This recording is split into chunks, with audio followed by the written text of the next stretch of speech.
नमस्कार विद्यार्थी मित्रों, आज हम देखने वाले हैं सामाजिक शोध का अर्थ एवं प्रकृति के बारे में बहुपर्यायी प्रश्न और उनके उत्तर।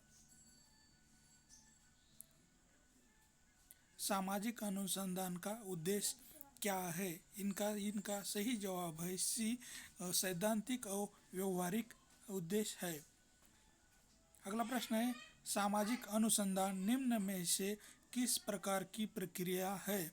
तो इसका सही जवाब है ड, एक क्रमबद्ध वैज्ञानिक प्रक्रिया को सामाजिक अनुसंधान कहते हैं। अगला प्रश्न है, द रोमांस ऑफ रिसर्च नामक पुस्तक के लेखक कौन है? तो इसका सही जवाब है ड, रेडमैन और मूरी ये लेखक है। अगला प्रश्न है, पीवी यंग ने सामाजिक अनुसंधान के कितने प्रेरक तत्व बताए हैं? तो इसका सही जवाब है ब, 4 तत्व बताए हैं। अगला प्रश्न है, the limitation of social research पुस्तक के लेखक है। तो इसका सही जवाब है अ, शिपमैन। इन्होंने the limitation of social research पुस्तक लिखी है। अगला प्रश्न है, नवीन ज्ञान को प्राप्त करने के क्रमबद्ध प्रयास को कहा जाता है। तो इसका सही जवाब है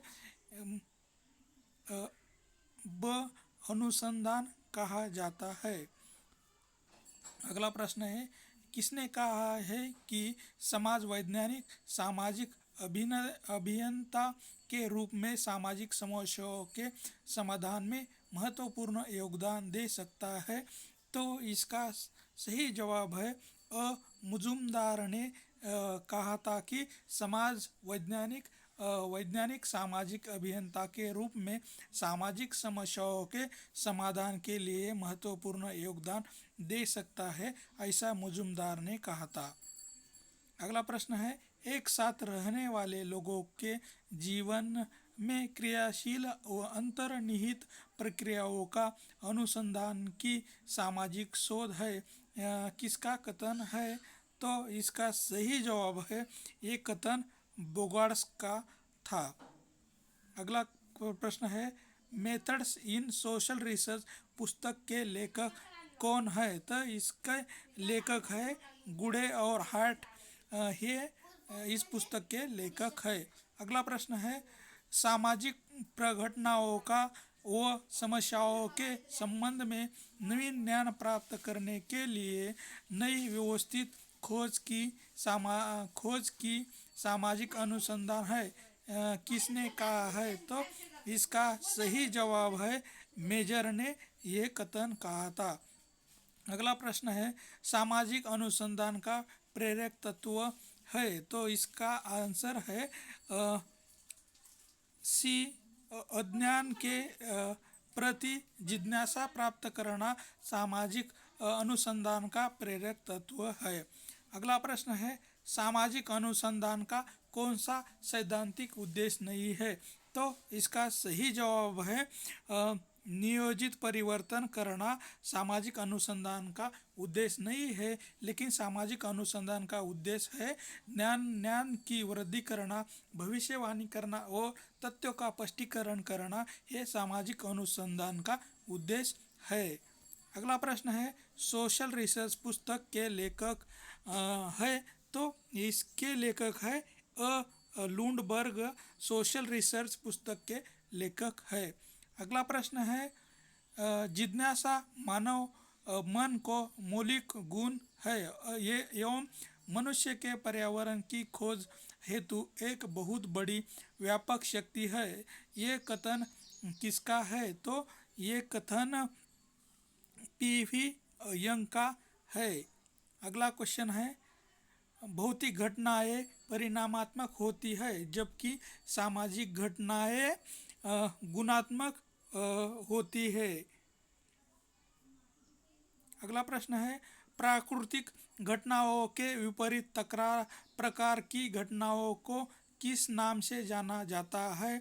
तो इसका सही जवाब है ये सामाजिक घटनाएं कहलाती है।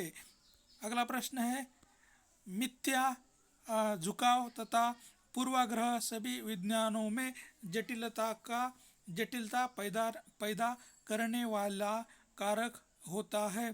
तो इसका सही जवाब है लुंडबर्ग ने ये माना है। अगला प्रश्न है वैज्ञानिक अध्ययन में किसकी प्रधानता होती है। तो वैज्ञानिक अध्ययन में तर्क की प्रधानता प्रथम होती है। अगला प्रश्न है द ग्रामर ऑफ साइंस पुस्तक के लेखक कौन है। तो इसके लेखक है पियर्सन। अगला प्रश्न है किस विद्वान ने विज्ञान की परिभाषा वैज्ञानिक पद्धति के रूप में दी है। तो इसका सही आंसर है उपर्युक्त सभी। पियर्सन, चेंज, गुडे और ह्याट इन्होंने विज्ञान की परिभाषा वैज्ञानिक पद्धति के रूप में की थी। अगला प्रश्न है किसी विषय के क्रमबद्ध ज्ञान को क्या कहा जाता है। तो इसे कहा जाता है विज्ञान कहा जाता है। अगला प्रश्न है the structure of scientific revolution नामक पुस्तक के लेखक है। तो इसका सही जवाब है कोहन इसके लेखक है। अगला प्रश्न है the logic of scientific dictionary नामक पुस्तक के लेखक है। तो इसके लेखक है ब पॉपर इसके लेखक है। अगला प्रश्न है विज्ञान समस्त अनुभव सिद्ध संसार के प्रति दृष्टिकोण की एक पद्धति है कथन है। ये किसका कथन है। तो इसका सही जवाब है गुडे और हैट का ये कथन है। अगला प्रश्न है किसका कथन है कि समस्त विज्ञान की एकता केवल उसकी पद्धति में है न कि उसकी विषय सामग्री में है। तो इसका सही आंसर है कार्ल पियर्सन। अगला प्रश्न है वैज्ञानिक पद्धति की विशेषता नहीं है। तो इसका सही जवाब है अक्रमबद्धता वैज्ञानिक पद्धति की विशेषता नहीं है। वस्तुनिष्ठता, प्रामाणिकता और निश्चयात्मकता ये वैज्ञानिक पद्धति की विशेषता है। अगला प्रश्न है किसके अनुसार विस्तृत अर्थ में वैज्ञानिक पद्धति व्यवस्थित अवलोकन, वर्गीकरण एवं निर्वचन है। तो इसका सही जवाब है लुंडबर्ग। अगला प्रश्न है ऑगस्ट कॉम्ट के वैज्ञानिक पद्धति के चरणों में उल्लेखित नहीं है। तो इसका जो सही आंसर है ड अध्ययन की सीमाएं ये ऑगस्ट कॉम्ट के वैज्ञानिक पद्धति के चरणों में नहीं आता। अगला प्रश्न है तथ्य एक अनुभविक सत्यपन योग्य अवलोकन है ये कथन किसका है। तो इसका सही जवाब है गुडे और हैट का एक कथन है। अगला प्रश्न है यह किसने कहा है कि किसी समस्या का ठीक प्रकार से निर्धारण करना इसका आधा समाधान है। तो ये इसका सही जवाब है एकोले। अगला प्रश्न है कौन सी वैज्ञानिक पद्धति की विशेषता नहीं है। तो इसका जवाब है व्यक्तिनिष्ठता वैज्ञानिक पद्धति की विशेषता नहीं है। अगला प्रश्न है कौन सी तर्क पद्धति सामान्य से विशिष्ट की ओर देखने को प्रेरित करती है। तो इसका सही जवाब है सी निगमनात्मक पद्धति सामान्य से विशिष्ट की ओर देखने को प्रेरित करती है। अगला प्रश्न है मोटे तौर पर विश्व की घटनाओं को कितने भागों में बांटा जा सकता है। तो इसका सही आंसर है 2 भागों में बांटा जा सकता है। अगला प्रश्न है अध्ययनकर्ता किसी घटना, विषय वस्तु, व्यक्ति, समस्या आदि के संबंध में पहले से ही किसी पूर्ण धारणा से ग्रहित हो तो उसे क्या कहा जाता है? तो इसका सही आंसर है पूर्वग्रह दूषित कहा जाता है।